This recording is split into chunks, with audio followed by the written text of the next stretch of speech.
Jean-Paul Miller est revenu au tribunal cette semaine pour faire face à des accusations criminelles fédérales passibles d'une longue peine de prison. Et nous avons appris davantage sur l'enquête, sur ce qui aurait apparemment été trouvé chez lui. Quelles autres accusations pourraient survenir et ce qui suivra, y compris une possible libération. Procès gratuit, bienvenue dans Sidebar de Law and Crime. Je suis Jesse Weber. Si vous créez du contenu ou publiez sur les réseaux sociaux, vous vous demandez sûrement comment partager autant d'extraits d'histoire aussi vite. Nous utilisons quelque chose qui s'appelle OpusFlip.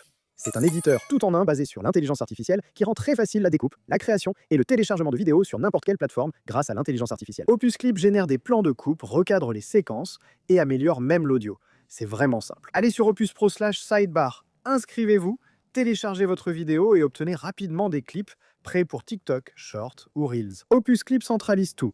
Avec cet outil, nos producteurs partagent instantanément des mises à jour virales sur les audiences au tribunal. C'est l'outil le plus puissant qui existe pour partager des idées et monter comme un pro. Alors rendez-vous sur Opus Pro/sidebar pour obtenir une semaine gratuite, puis 50% de réduction. Jean-Paul Miller refait la une après avoir officiellement plaidé face aux accusations fédérales. Et d'ailleurs, il y a toute une série d'autres développements juridiques dans cette affaire dont nous allons également parler. Mais souvenez-vous de qui nous parlons ici, ce pasteur de Caroline du Sud qui, 2 ans après la mort soudaine de son épouse, Micah Miller, qui avait fait la une, a été inculpé pour cyberharcèlement et fausses déclarations. Ce sont des accusations fédérales, vous lisez l'acte. Il est allégué que, du 16 novembre 2022 au 27 avril 2024, Micah est décédé, s'étant donné la mort. En Caroline du Nord, il aurait envoyé des messages de harcèlement à la victime, donc on suppose que Micah a publié une photo nue d'elle en ligne. Il a posé des traceurs sur sa voiture, l'a surveillée, endommagé son véhicule et s'est mêlé de ses finances et de sa vie, visant à la tuer, blesser, harceler ou intimider. C'est donc la première accusation. L'acte d'accusation affirme que le 17 octobre 2024, Miller aurait menti aux enquêteurs fédéraux sur le nombre de ses appels à la victime. Il a affirmé que la police ne lui avait jamais dit de ne pas la contacter. Et concernant le fait de ne pas endommager sa voiture, il a été rapporté que Miller a déclaré aux autorités qu'il avait engagé un détective privé. Un détective privé surveillait Micah pour vérifier qu'elle n'achetait pas d'armes à feu, par souci de sécurité. Les procureurs disent donc qu'il a engagé un détective privé pour surveiller Micah. C'est la meilleure façon de résumer les accusations. Le procureur Brian Sterling a déclaré « L'acte d'accusation évoque des allégations troublantes de harcèlement. Le mariage, censé être un refuge, est devenu un cauchemar pour Micah. » Kevin Moore, responsable du bureau du FBI à Columbia, a qualifié les actes présumés de Miller de prédateurs. Cela conduit à la grande mise à jour, ce dont nous parlons en ce moment. Parce que, pour l'homme, qui risque maintenant jusqu'à 5 ans de prison pour cyberharcèlement et 2 ans pour fausses déclarations, John Paul Miller a maintenant officiellement plaidé non coupable des accusations. Il s'est présenté lundi au tribunal fédéral de Florence, en Caroline du Sud, pour sa mise en accusation et son plaidoyer officiel. Mais d'autres développements sont à signaler. Il a également renoncé à son droit à un procès rapide.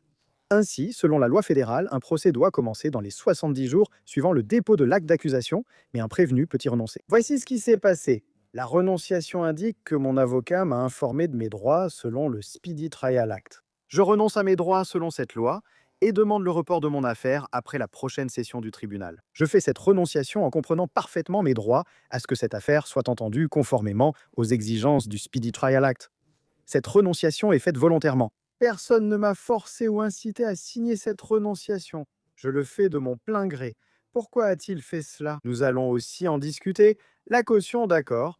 Donc il a été libéré sous caution non garantie de 100 000 $, donc il est dehors maintenant. Certaines conditions s'appliquent. Il ne doit pas enfreindre la loi et fournir un échantillon d'acide désoxyribonucléique sur demande. Il ne peut pas posséder d'armes, il doit soit trouver un emploi, soit garder son emploi, remettre son passeport. Il ne peut pas quitter la Caroline du Sud, il doit porter un bracelet électronique à la cheville et ne pas contacter de témoins dans l'affaire. Cette partie est importante car il est accusé d'avoir envoyé des messages intimidants à un témoin lié au FBI. Fait intéressant, l'assistante du procureur Elle Klein a informé le tribunal que le FBI avait perquisitionné le domicile de Miller. Ils ont trouvé un grand coffre-fort avec de l'argent liquide, de l'argent métal, des cartes de baseball et d'autres objets auxquels il avait accès. Un avion privé. Donc, leur argument était que ce type représentait un risque de fuite. Il avait besoin d'un bracelet électronique. Klein affirme que la famille de la victime se sentira plus en sécurité grâce au dispositif de localisation, a soutenu l'avocat de Miller, Nathan Williams. Écoute, juge de paix, il a vécu à Myrtle Beach, dans cette région, pendant la majeure partie de sa vie. Il ne va pas s'enfuir, il ne représente pas un risque de fuite, il est venu au tribunal après avoir reçu la première convocation. Il ne devrait pas avoir à être surveillé. Le tribunal reste sceptique, il doit porter un bracelet électronique. Autre point à noter sur les événements du jour. Après la mise en accusation, lorsqu'on a demandé aux médias s'il y aurait d'autres charges contre Miller, le procureur américain Brian Sterling a simplement déclaré que l'enquête était en cours. Au fait, le procureur Klein a déclaré que la famille de Micah soutient pleinement cette enquête, en disant: nous sommes en contact permanent avec la famille de la victime. Nous respectons leur épreuve, car même absente, Micah reste inoubliable. Nous voulons les soutenir durant ce processus et pensons qu'ils seraient satisfaits du résultat. Il va sans dire qu'il y a beaucoup d'attention portée à ce qui va arriver à Jean-Paul Miller dans son affaire criminelle. On rapporte que la salle d'audience était remplie de Micah Miller lors de cette première étape. Des partisans en violet lâchaient des ballons et d'autres tenaient des pancartes à l'extérieur. En fait, nous allons accueillir l'avocate de Micah, Regina Ward, dans quelques minutes. Nous comprenons qu'elle était présente lors de cette comparution au tribunal. Nous allons recueillir son point de vue à ce sujet. Mais je dois le mentionner, ce qui rend tout cela d'autant plus remarquable, ce qui rend tout cela d'autant plus choquant, c'est que nous parlons d'un pasteur de l'ancienne église Solid Rock à Myrtle Beach qui a suscité beaucoup de soupçons, et beaucoup de projecteurs et beaucoup de théories. Après la mort de Micah, souvenez-vous, juste après sa mort, Jean-Paul a délivré ce message à sa congrégation. Je l'ai dit, cela a choqué tout le monde. J'ai reçu un appel tard hier soir. Ma femme vient de décéder. Oui, c'était auto-infligé, en Caroline du Nord. Vous saviez tous qu'elle allait mal mentalement et avait besoin de médicaments difficiles à obtenir. Il a annoncé la nouvelle ainsi. Le corps de Micah a été retrouvé dans un parc d'État de Caroline du Nord, 2 jours après avoir remis les papiers du divorce à Jean-Paul Miller. Leur séparation était en cours. Et presque immédiatement après que les gens ont appris la nouvelle de sa mort, des rumeurs ont commencé à circuler selon lesquelles Miller aurait pu avoir quelque chose à voir avec la mort de Micah. Pour être clair, il n'y a aucune preuve de son implication dans ce qui lui est arrivé. Il n'était même pas dans la région à ce moment-là. Le médecin légiste a confirmé que Micah s'était infligé la blessure mortelle par balle. De nombreuses accusations, y compris par Micah, affirmait que Miller avait été violent envers elle. Quelques mois avant sa mort, elle a appelé le 911 accusant son mari d'agression. Non, c'est l'urgence. Bonjour, j'ai ici quelqu'un qui semble en état maniaque et constitue un danger pour lui-même, son foyer et autrui. J'ai besoin d'une prise en charge immédiate, pas de la prise en charge sous 72 heures qu'un conjoint peut demander. J'ai besoin que ce soit un peu plus rapide parce qu'il risque de s'enfuir. Il y a eu de la violence domestique. Il m'a agressé et poussé par terre devant des milliers de personnes à Disney World. Même son meilleur ami a été témoin. Il s'est brusquement dégagé de ma main. J'ai ensuite fini à l'hôpital à cause d'une crise de panique. Micah aurait aussi dit à la police qu'elle était ciblée par Miller et qu'elle en avait peur. Elle a affirmé qu'il trafiquait les pneus de sa voiture, qu'il mettait des dispositifs de suivi sur sa voiture, qu'il la contactait constamment, sans y être invité, ce qui reflète en quelque sorte les allégations de l'acte d'accusation fédéral. Certains ont suivi l'affaire et soutenu Micah après sa mort, espérant une responsabilité pour Miller. Bien que, pour être clair, ce ne sont que des allégations, il n'a été reconnu coupable de rien. Mais tout cela a fini par déborder. Pour vous donner une idée, tout cela a débordé. En novembre 2024, Miller se serait disputé avec une supportrice de Micah Miller sur un parking et aurait tapoté la visière de sa casquette. Miller a été arrêté, inculpé d'agression au 3e degré et de coups et blessures. Vous avez maintenant la conclusion de la première étape de l'affaire pénale. D'accord? Donc avec tout cela en tête, laissez-moi ramener ici, en aparté, Regina Ward. C'était l'avocate de Micah Miller, elle l'a représentée lors de sa procédure de séparation avec Jean-Paul Miller. Merci beaucoup d'être venue, Regina. C'est vraiment un plaisir de vous voir maintenant. Tout d'abord, pour tout le monde, sachez que vous étiez présente hier dans la salle d'audience pour cette mise en accusation. Au premier rang, n'est-ce pas? Comment était l'ambiance et l'atmosphère dans la salle d'audience? Oui, j'y étais au premier rang après avoir changé de place plusieurs fois pour y arriver. Et en ce qui concerne la salle d'audience elle-même, elle est très belle, mais aussi très impressionnante. Vous savez, on sent qu'on est dans un endroit sérieux dès qu'on y entre. La salle d'audience était pleine à craquer. Ils ont dû fermer les portes et refuser l'entrée à certains, mais c'était ainsi. Chaque siège était occupé et tout le monde était là. Il y avait une véritable mer de violets dans la salle. C'était surtout les partisans de Micah Miller, non? Pourquoi avoir choisi le violet? Pourquoi cette couleur? Eh bien, le violet est la couleur qui représente la violence domestique. C'est la couleur à laquelle on l'associe, le mouvement contre. Et est-ce qu'il y avait quelqu'un là-bas qui soutenait Jean-Paul Miller? Je veux dire, évidemment, à part son avocat, est-ce qu'il y avait quelqu'un dans la salle pour le soutenir? N'est-ce pas? Donc, nous avons remarqué que lorsqu'il est entré dans le tribunal, il n'y avait personne avec lui. Il n'était même pas accompagné de ses avocats. Ils étaient présents, l'ont vu à l'intérieur et l'ont accompagné dans la salle d'audience. Son épouse actuelle était absente. Elle était absente et personne n'a soutenu sa cause. Comment était-il? Je veux dire, son attitude, son apparence. C'est l'une des premières étapes d'une affaire criminelle fédérale. Les enjeux sont sérieux. Qu'en avez-vous pensé? Oui, il est arrivé par les mêmes portes que nous. Nous ne savions pas s'il passerait par une porte latérale dans la salle d'audience. Il est entré par la porte habituelle et a traversé l'allée jusqu'au centre de la salle d'audience. Il gardait la tête baissée avec ses avocats, sans croiser de regard, puis s'est rendu directement à la table de la défense. Il s'est assis là, il y avait une Bible juste devant lui, il l'a prise et a feuilleté quelques pages. Il est allé à un passage, je suppose, il semblait lire. Je ne suis pas sûre d'y croire. Je crois qu'il évitait de regarder autour alors que j'aurais aimé qu'il le fasse. Je voulais qu'il ressente la force et la présence de la salle d'audience où il se trouvait alors. A-t-il dit quelque chose pendant le déroulement de son audience? Au cours de sa comparution?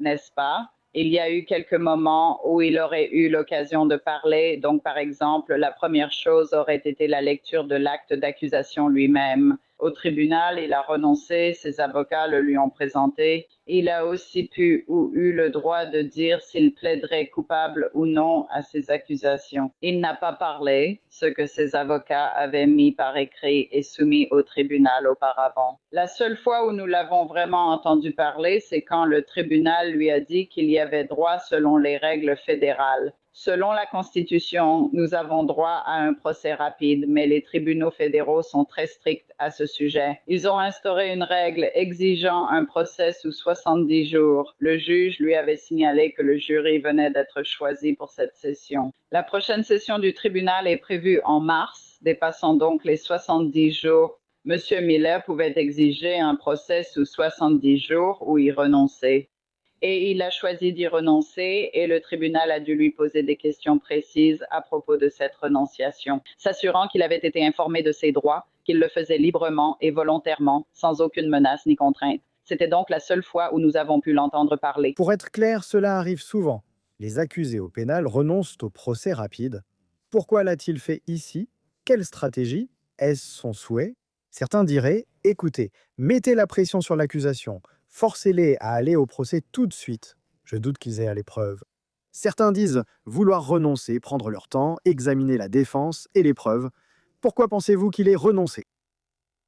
Pour plusieurs raisons, le juge a indiqué que le jury était séquestré dès aujourd'hui pour cette session du tribunal, donc cela n'aurait pas été raisonnable. Mais en réalité, Le plus important, c'est qu'il y a une affaire où nous déposons une requête appelée une requête Brady ou règle 5, qui est l'outil de communication des preuves. L'avocat de la défense l'a probablement déjà déposée. C'est une demande adressée aux autorités de poursuite pour qu'elles remettent toutes les preuves qu'elles ont recueillies.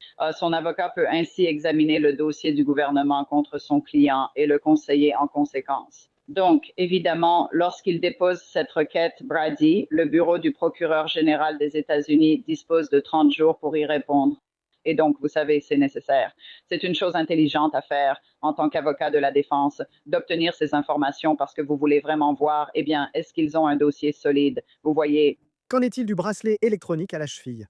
Je sais qu'il y a eu beaucoup d'allers-retours à ce sujet, vous savez. Son avocat de la défense a dit qu'il ne représentait pas un risque de fuite. Il fait partie de cette communauté depuis la majeure partie de sa vie. Il s'est présenté quand il le devait. Il s'est présenté. Mais l'autre façon de voir les choses, c'est que les autorités ont révélé ce qu'elles ont trouvé chez lui. De l'argent, un avion privé. Il a un bracelet électronique à la cheville. Votre avis? oui, absolument. En fait, j'étais assise au bord de mon siège, comme tout le monde.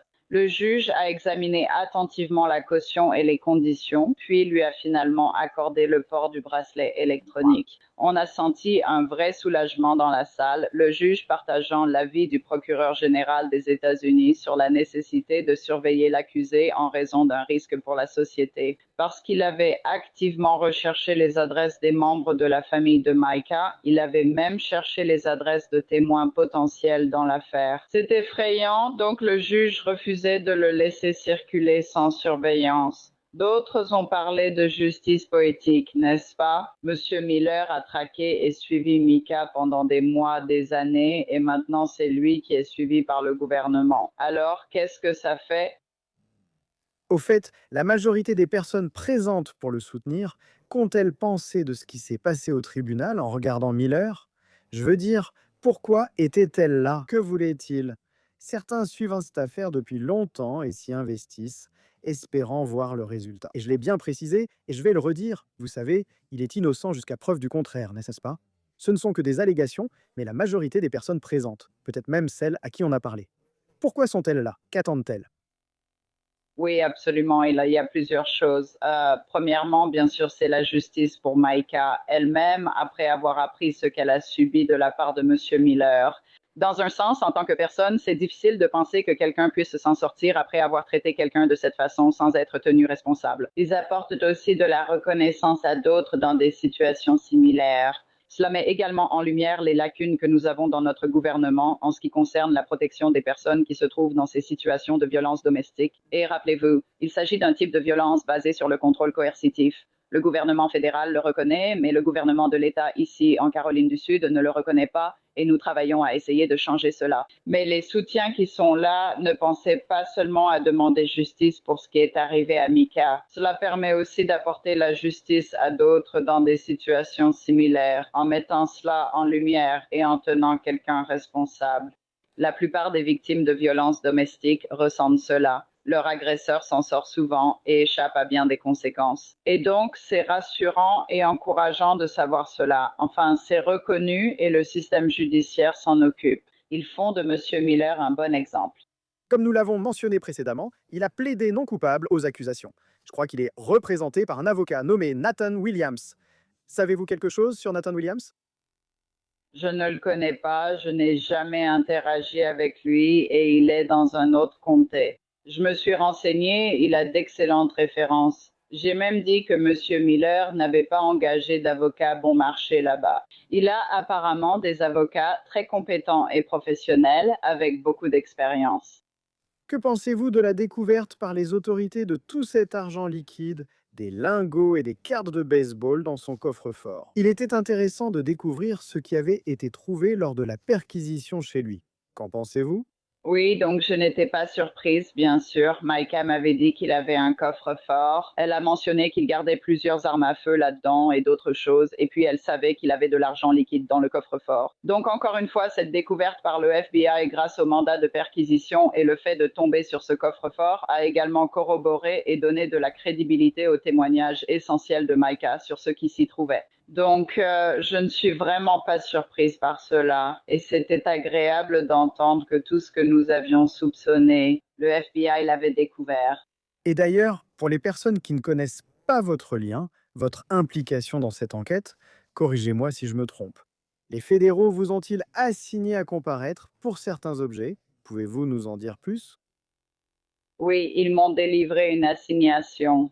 C'était l'été et je ne pouvais pas en parler. Personne ne savait qu'une enquête était en cours. À la réception, je pouvais soit comparaître devant le grand jury pour témoigner, soit juste remettre les documents. Et bien sûr, en tant qu'avocate, j'ai le devoir de protéger la confidentialité des informations de mes clients et ainsi de suite. Et donc, en vertu de l'assignation, je pouvais alors remettre ces documents et j'avais également l'autorisation de la famille pour les transmettre. Et donc, c'était tout ce que Maïka m'avait donné qui corroborait des éléments comme les photos du traceur, tous les rapports de police, les échanges de messages textes, ses entrées de journal et ce genre de choses. J'ai vu tout cela en fait dans l'acte d'accusation. Il semblait que ça suivait simplement les éléments qu'elle avait fournis. J'ai déjà dit que les accusations de Maïka reflètent celles de l'acte d'accusation et ce dont il est inculpé. Je veux poser une question sur la famille de Maïka dans un instant pour voir comment il traverse tout cela. Mais je dois d'abord vous demander quelque chose qui s'est passé. Vous entendez le procureur Brian Sterling après l'inculpation. Interrogé sur d'autres charges, il a simplement répondu que l'enquête continue. Qu'en déduisez-vous? Oui, eh bien, je pensais que cela devait être en cours, parce qu'en ce qui concerne ce mandat de perquisition, je ne serais pas surprise s'il en ressortait une forme de crime financier. Je n'ai aucune connaissance personnelle à ce sujet, c'est juste une supposition de ma part, basée sur certaines choses que Micah m'a dites, entre autres. J'étais contente d'apprendre que l'enquête continuait, car je pense qu'il y aura encore plus à découvrir, du moins je l'espère. Nous surveillerons attentivement pour voir si cela conduit à de nouvelles accusations ou un nouvel acte d'accusation lié aux charges actuelles. Que peut-on attendre ensuite? Selon Doive PTDSBV, les procureurs exigent toutes les déclarations antérieures détenues par Miller, faites par les témoins qu'il compte appeler. Tous les livres, papiers, documents, photographies, objets tangibles ou parties de ceux-ci que Miller possède, dont il a la garde ou qu'il contrôle. Les résultats de tous les examens physiques et mentaux subis par Miller. Les casiers judiciaires. Pour tout témoin potentiel, l'avocat de Miller souhaite la même chose en ce qui concerne les témoins de l'accusation. C'est fréquent lors de la découverte et du procès pénal. Il cherche comment discréditer les témoins des deux camps. C'est standard. Sa prochaine audience est en mars, non? Quelles sont les prochaines étapes de l'affaire pénale de Jean-Paul Miller? Oui, donc ce qui va se passer maintenant, c'est l'échange de la découverte réciproque et des preuves en possession de chaque partie. Chaque fois que ces avocats recevront les informations du bureau du procureur général des États-Unis, ils déposeront très probablement des requêtes pour contester certaines de ces preuves, que ce soit, vous savez, une requête pour les exclure du tribunal ou contester la manière dont elles ont été obtenues et ce genre de choses. La défense utilise cette manœuvre pour affaiblir le dossier du gouvernement. Il y aura d'abord la découverte, puis le tribunal. Le juge a indiqué que la prochaine audience aura lieu en mars. Donc, M. Miller pourrait comparaître ou être jugé à ce moment-là. Il peut maintenant demander un report pour la prochaine session du tribunal, probablement en été. Mais pour l'instant, il semble que la prochaine occasion pour lui d'être jugé sera lors de la prochaine session du tribunal en mars. Revenons à la famille de Micah. Pouvez-vous nous dire, si possible, comment ils vont? J'imagine qu'ils ressentent beaucoup d'émotions différentes en ce moment. Comment vont-ils à cette étape du processus pénal? Il y a eu de grands développements cette semaine. Pouvez-vous nous dire comment ils vont? Oui, absolument, bien sûr. Vous savez, ils ont essentiellement confiance dans le système pour que ça fonctionne. Il semble, vous savez, que ça avance un peu lentement, mais ça a l'air de fonctionner jusqu'à présent. Certaines personnes ont demandé, vous savez, s'ils étaient dans la salle d'audience. Et ils n'étaient pas dans la salle d'audience lors de la mise en accusation. Il n'était pas nécessaire qu'ils soient dans la salle d'audience. Je pense que c'était la bonne décision à prendre parce qu'il y avait beaucoup de journalistes. Ils auraient sûrement été submergés de questions. C'est déjà une période très émotive pour eux. Nous n'avons pas encore franchi la ligne d'arrivée. C'est l'essentiel. Nous faisons les démarches, mais ce n'est pas encore fait. Et la famille a également un représentant des victimes qui parle et agit en leur nom devant le tribunal. Mais ils se soutiennent mutuellement et restent forts et pleins d'espoir. Eh bien, écoutez, Regina Ward, j'apprécie toujours que vous veniez, que vous soyez aussi généreuse de votre temps et que vous nous donniez des nouvelles de ce qui se passe sur le terrain. Merci. Vous êtes nos yeux et nos oreilles. Je vous suis très reconnaissant. Merci encore.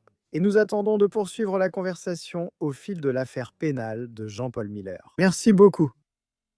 Oui, et merci à vous d'avoir gardé de l'intérêt et un œil sur cette affaire. C'est important pour beaucoup de gens. Merci beaucoup.